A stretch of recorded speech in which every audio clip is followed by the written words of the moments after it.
चंडीगढ़ से है। हेलो दोस्तों। आज मैं बताने जा रहा हूँ कुंडली में चंद्रमा का हर भाव पर असर। तो जैसा कि हम लोग जानते हैं कि चंद्रमा मन का कारक होता है और मन जैसा रहता है आदमी का विचार, उसका व्यवहार, उसकी चीजें वैसे ही बन जाती हैं। अधिकतर लोगों का चंद्रमा खराब होता है जिनके कारण उनके जीवन में कई तरह की परेशानियां आ जाती है और मन कभी स्थिर नहीं रह पाता है, जिसके कारण उनको चीज़ें झेलनी पड़ जाती है।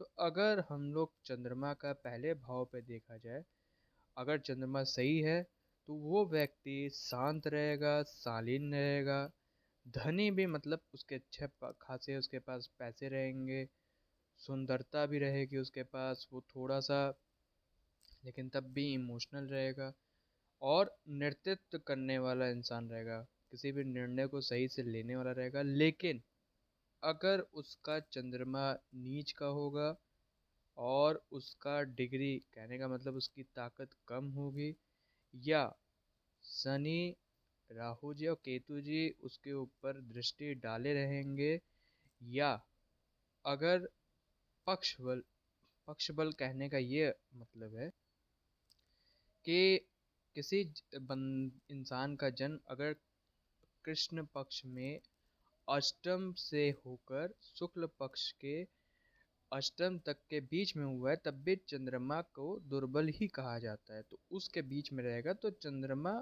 इतने चीज़ों के कारण वीक पड़ जाता है। तो अगर ये सारा चीज़ें रहेगा तब उसका हाल दूसरा हो सकता है। पहले ही भाव में आपने देखा होगा कई लोगों को कि भाई चंद्रमा पहले स्थान पे, तो अधिकतर लोग बोलते हैं भाई शुभ है, लेकिन उसके साथ ही साथ हम लोग को ये तीन चार चीज़ें देखनी पड़ती है जो जो अभी मैंने बताया। और इसमें क्या होगा, अगर ये सारी चीज़ें हैं, उस इस सारी चीज़ों में से एक भी चीज़ है तो उसमें क्या होगा कि उसका एक्स्ट्रा इमोशनल चीज़ें रहेगा, डिप्रेशन का शिकार भी हो सकता है अगर कोई ग्रह सही जगह नहीं बैठा है कुंडली में और भी भाव पे। ओवर थिंकर तो वो रहेगा ही। और इसके साथ ही साथ, लेकिन उसका एक फायदा ये रहता है कि सातवां स्थान यानी या पति स्थान पे उसको सुंदर पत्नी की प्राप्ति होगी या पति की प्राप्ति होगी। अब अगर दोस्तों हम लोग द्वितीय भाव की बात करें, तो द्वितीय भाव में उस व्यक्ति का वाणी बहुत सुंदर रहेगा, बहुत अच्छा बोलेगा और दिखने में भी वो अच्छा रहेगा, धन में भी वो अच्छा खासा रहेगा, व्यवहार में उसका कोई तुलना नहीं कर सकता। स्त्री रहेगी तो बहुत ही ज़्यादा सुखमय और सौभाग्यवती और सुंदर दिखेगी।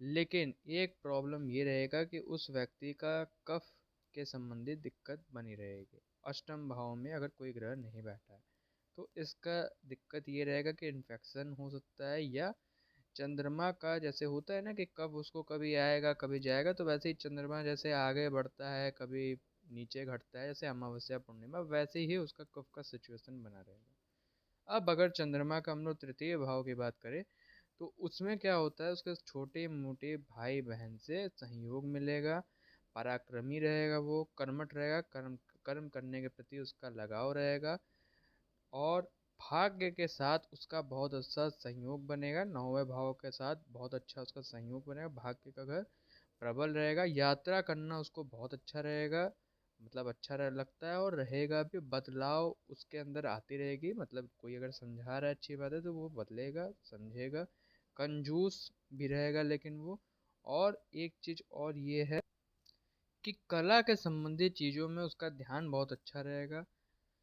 और अगर वही सारी चीज़ें जो मैंने ऊपर ये सब बताई थी, अगर ये सब सारी चीज़ें यहाँ पे आएगी तो उसमें दिक्कत ये हो जाएगा कि कभी उसको ये दिक्कत रहेगी कि उसको छोटे भाई बहनों का संयोग नहीं रहेगा, धन की हानि हो सकती है, और भाग्य, जब भाई तीसरे स्थान में है चंद्रमा, उसका भाग्य भी कमजोर हो जाएगा और छोटे भाई बहन उसका विरोध करेंगे। अब अगर दोस्तों हम लोग चतुर्थ भाव की बात करें कि भाई चतुर्थ भाव जो कि वाहन, भूमि, जनता, माँ के बारे में बताता है, तो अगर देखा जाए इसमें तो माँ का धार्मिक होना ही इसमें संभावना 100% है। लगाव होगा उसको अपने घर वालों से, सब कुछ होगा उसके पास, मतलब भूमि वाहन सारा चीज़ें का सुख होगा। उसके पिता रईस होंगे, संयोगी होंगे, जनता का उसको बहुत ज़्यादा सही, जनता मतलब कहने का ये मतलब दोस्त यार सब तरफ से उसको पॉजिटिव रिस्पॉन्स मिलेगा। लेकिन अगर अगर ये सारी चीज़ें हुआ यानी नीच, डिग्री कम होना, शनि के पक्ष बल अष्टम से यानी आठवें अष्टमी, कृष्ण अष्टमी से दिन से लेकर के शुक्ल पक्ष के 8वें दिन के बीच में अगर उसने जन्म लिया तो माँ का बीमार होना तो निश्चय है।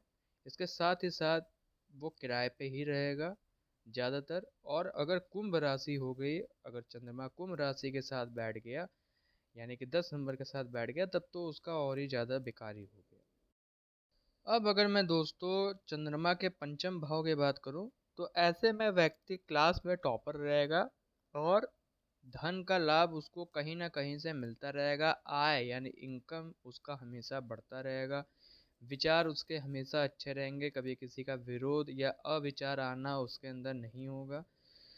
लेकिन अगर उसका वही सारा चीज़ें हुआ, डिग्री कम, जो कि मैंने बताया भाई, नीच होना चंद्रमा का, शनि राहु जी केतु जी का खराब दृष्टि डालना, और वही कृष्ण पक्ष में अष्टम से लेकर के और शुक्ल पक्ष के अष्टम के बीच में पैदा होना, तो ये सारी चीज़ें होना की संभावना अगर हो गई तो उसको दिक्कत हो जाएगी, वो टॉपर नहीं लूज़र बन जाएगा कई हद तक। तो ये सारी चीज़ें इसमें भी होती है। अब अगर मैं दोस्तों छठे भाव की बात करूँ तो जो कि रोग मृत्यु ऋण का होता है, इसमें भी सेम ही रहेगा क्योंकि ये तो खराब ही जगह माना जाता है। लेकिन अगर चंद्रमा सही जगह सही दिशा में बैठा हुआ है, उसका पक्ष बल भी सही है, कहने का मतलब ये है कि या तो उसके ग्रहों सही जगह बैठे हों, जैसे सूर्य मंगल सही जगह बैठा हो, बृहस्पति सही जगह बैठा हो, और उसके पास अगर अच्छा पक्ष बल भी हो तब भी वो अच्छा हो जाता है पक्ष बल के कारण और ये सब ग्रहों के कारण।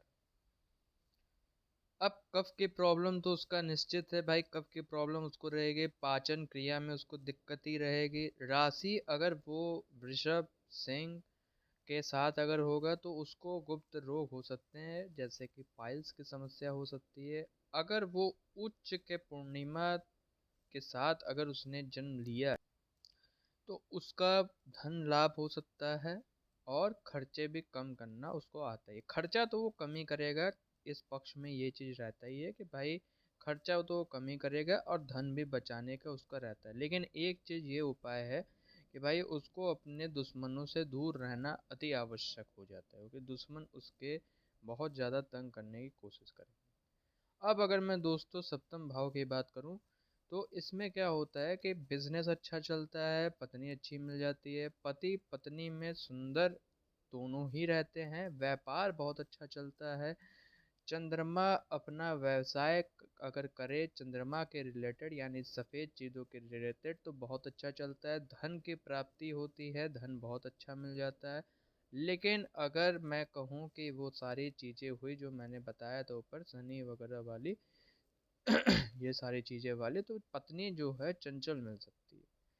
और इसी के साथ अगर मैं रोग की बात करूँ तो छोटे मोटे रोग उसके लगे रहते हैं। बिजनेस में कभी उसका बिजनेस अच्छा चलेगा, कभी उसका बिजनेस बहुत डूब जाएगा और ओवर थिंकर हो जाएगा। तो ये सारी चीज़ें सप्तम भाव में हो जाएगा अगर उसका ये सारी चीज़ें हो गई, मतलब शनि जी राहु जी केतु जी नीच का होना, डिग्री कम होना, पक्ष बल की दिक्कत, तो ये सारी चीज़ें हो सकता है उसके भी पास।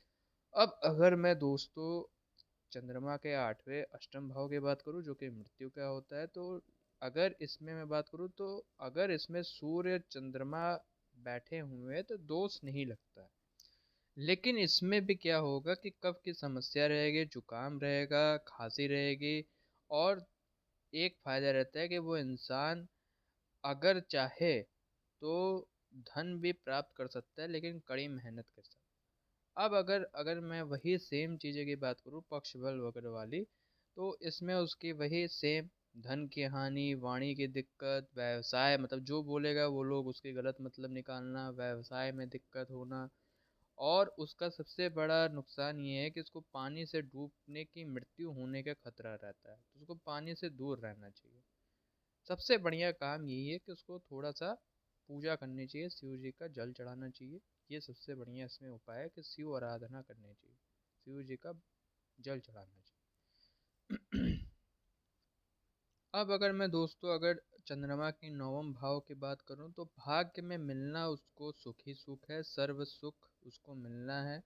पिता के तरफ से उसको अति आवश्यक और सारा चीज़ें मिलता है। पराक्रमी होता है, कर्मठ होता है, कर्म करने का इसके अंदर हमेशा इच्छा रहती है, सफलता इसको मिलती है, धन की प्राप्ति इसके किस्मत में लिखी रहती है, घर से प्यार हमेशा इसको मिलता रहता है।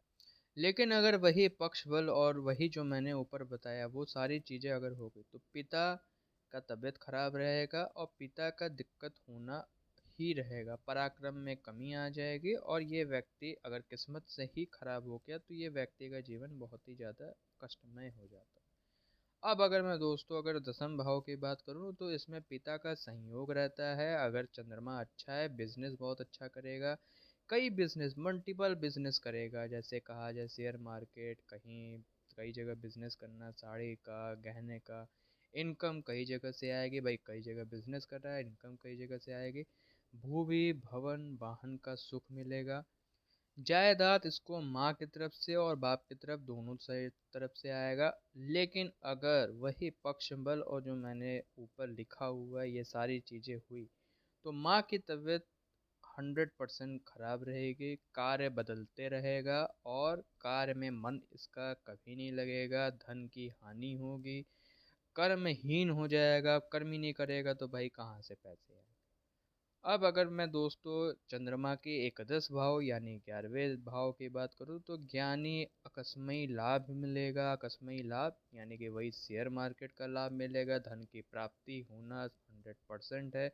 और ऐसा व्यक्ति एक ऐसा व्यक्ति होता है जो बीच बीच में सोचेगा यार ये सारी चीज़ें तो मैंने कर रखी है, बीच बीच में उसके अंदर ये भावना है क्योंकि पिछले जन्म का इसको संयोग मिलता है। अब अगर वही सेम चीज़ हो गया दोस्तों जो मैंने आपको बताया था पक्ष बल वाला, ऊपर लिखा भी हुआ है, तो इसमें क्या होगा कि भाई वो पांचवें भाव को दृष्टि डालेगा और पांचवें भाव में स्टडी को कमज़ोर कर देगा, पढ़ाई लिखाई में वो कमज़ोर ही रहेगा, निर्णय नहीं ले पाएगा सही निर्णय, उसकी पत्नी खुश नहीं रहेगी, धन की हानि करेगा, आय नहीं हो पाएगा और जीवन को दुर्लभ कर देगा, खराब कर डालेगा। ऐसे में इसको एक चीज़ करना चाहिए, गाय को, कुत्ते को, किसी भी गरीब आदमी को खाना खिलाना चाहिए, ये बहुत अच्छा रहता है और शिव जी की आराधना तो करनी ही चाहिए। अब अगर मैं दोस्तों चंद्रमा के द्वादश भाव की बात करूँ तो इसमें सबसे बढ़िया ये है कि ये देखिए ये मोक्ष का घर है। अब यहाँ चंद्रमा बैठ गया, चंद्रमा चंचल होता है तो पढ़ाई में उसका मन नहीं लगेगा, ज्ञान का वो सदुपयोग भी नहीं कर पाएगा, ज्ञान उसको मिलेगा वो कुछ और सोचने लगेगा, निर्णय लेने में उसको बहुत ज़्यादा दिक्कतें का झेलना पड़ेगा, धन की हानि भी उसको होगी। और अगर वो शुभ हो गया तो धन उसको इतना मिल जाएगा कि वो उसको संचित करते करते अपनी पूरी ज़िंदगी बिता देगा, क्योंकि संचित करना इसमें लिखा हुआ है। तो संचित वो करता ही रहेगा, उसके मतलब कहने का ये मतलब है उसके जो आने आने वाली जो पीढ़ी है या रिश्तेदार है या भाई बहन है वही उसका धन का यूज़ करेंगे, वो तो संचित ही करता रह जाएगा। लेकिन अब इतना चीज़ है तो भाई नेगेटिव चीज़ें भी होगी, ओवर थिंकर हो जाएगा वो, भाई ध्यान संचित कर रहा है तो ओवर थिंकर तो होगा ही, कब की उसको दिक्कतें आएंगी, एकहरा बदन होगा, पतला दुबला बदन होगा। ठीक, उसके साथ ही साथ क्या होगा, अब अगर उसका जहाँ चंद्रमा बैठा है यानी द्वादश भाव में यानी 12वें स्थान पे बैठा है, अब अगर वहाँ पे राशि बैठ गई कर्क राशि यानी 4 नंबर यानी 3 नंबर, मिथुन राशि, कन्या बैठ गई, धनु बैठ गया 9 नंबर, मीन बैठ गया 12 नंबर, तो व्यक्ति कर्मठ नहीं होगा, रोग से ग्रसित हो जाएगा। और अगर रोग से ग्रसित हो जाएगा तो जो धन जो संचय कर रहा है वही रोग उसके खाते रहेगा। तो आज के लिए दोस्तों इतना ही, बाकी मैं आपको और भी चीज़ें बताता चलूँगा। ठीक है दोस्तों, नमस्कार दोस्तों, बाय।